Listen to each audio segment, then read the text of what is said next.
Technology is everywhere in classrooms. They have interactive whiteboards, computers, netbooks, and now this thing has turned up everywhere, the iPad. And these things are great for teaching children different ideas, concepts, and even eye-hand coordination. You can download free apps that help you in all these areas, music, stories. You can do lots of things. You connect to the internet and watch a video. But I like to use it for another reason. I love to use this part on the back here. It's a camera as well. I love to use that section. It's instant. You can show the children straight away. And it's big enough that you could show a group of kids and every child would be able to see it without an issue. Nice and easy. So I want to run through a couple of things I do with this marvelous piece of technology in the classroom.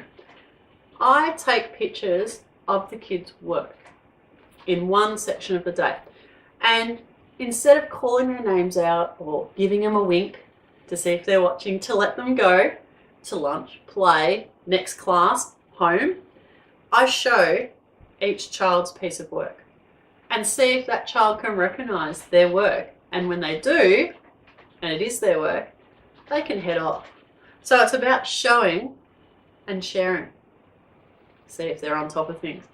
I love using it for group hands-on time, especially in maths. You've got them all in a circle on the floor, manipulating bits and pieces. I love taking pictures of their work to show. We did arrays the other week and the kids were manipulating all these counters to make different arrays. I'll call out a number and they'd make the array. And most kids are straight down the line, make it one way. Some things, 12 in particular, you can make 3, 4, 5, I can't remember. Lots of different ways. So I like to show pictures.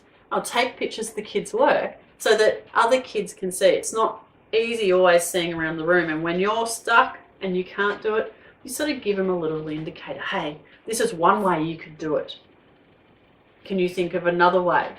Or that child's done 3 by 4, but you've done 4 by 3, and see the similarities and the differences in the way children put these concepts together.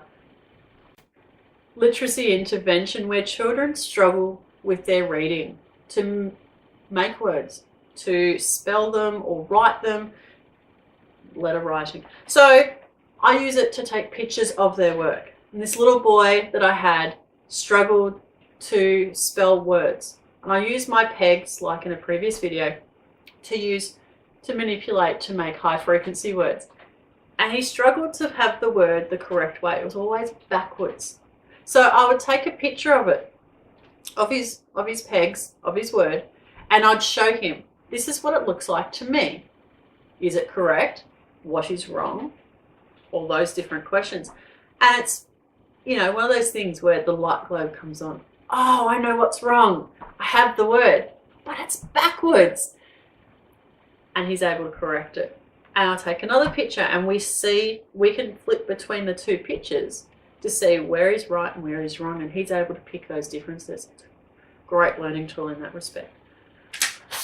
I do cooking. I work at a special school as well in my teaching, and cooking is a huge part of their curriculum, life skills, and they cook something each week. So this one particular day we were cooking, I think it was chocolate cake, beautiful chocolate cake, in some ice cream cones, which I'd never done before. So I decided to take a picture of each stage of the cooking process. What we had to mix, what it looked like when it was mixed, what items we needed to put them in. So the ice cream cones sitting on the trays to go into the oven, then the mixture in the ice cream cones to go into the oven, so on, so on. And I printed these pictures in the little format and hand them to each child at the end of the day, just as a roundup activity, just to finish the day off. And I had each child sequence how that recipe was put together. But I did one thing, and it wasn't on purpose, which kind of surprised me. I didn't take a picture of the end product, them eating it or coming out of the oven finished. And this was something that I challenged them to do. Put the recipe in order and draw the last picture. Draw them enjoying the product in the end. Sequencing, it's great. The last thing that I can think of at the moment is I had a really large group of children that I was teaching with another teacher, quite large. And we were doing an activity where there were lots of different items that they could use to make a finished product. So we were decorating biscuits, and they had lots of different things to pick from to decorate the biscuits with.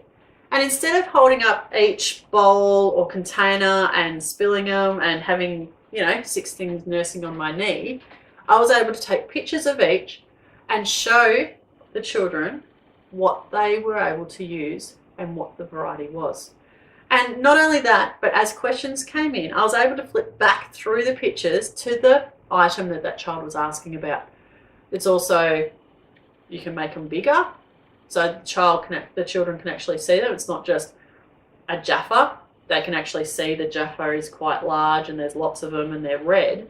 But if you're at the back of the room and I'm holding a Jaffa up or trying to hold a bowl up with Jaffas in it, it's not an easy thing to see. So I used it to introduce the activity. Instead of having all the kids, 30 plus kids standing around a table, all trying to get their position, knocking each other out of the way to see what they could use, they could sit on the floor quite naturally and look at the iPad to see all the different pictures of the items they could use.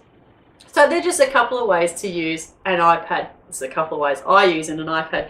I'm sure we'll be adding different things, or you'll be adding different things as you get used to using this technology in the classroom. Before I go, I just want to remind you that you need to know what the school policies are on photos and those kind of things in the classroom.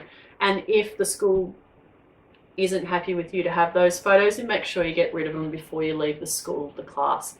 I don't tend to take pictures of children faces, which is disappointing, but children's work is just as amazing as what children are. So make sure you know where you stand in that respect. Have fun. See you next time.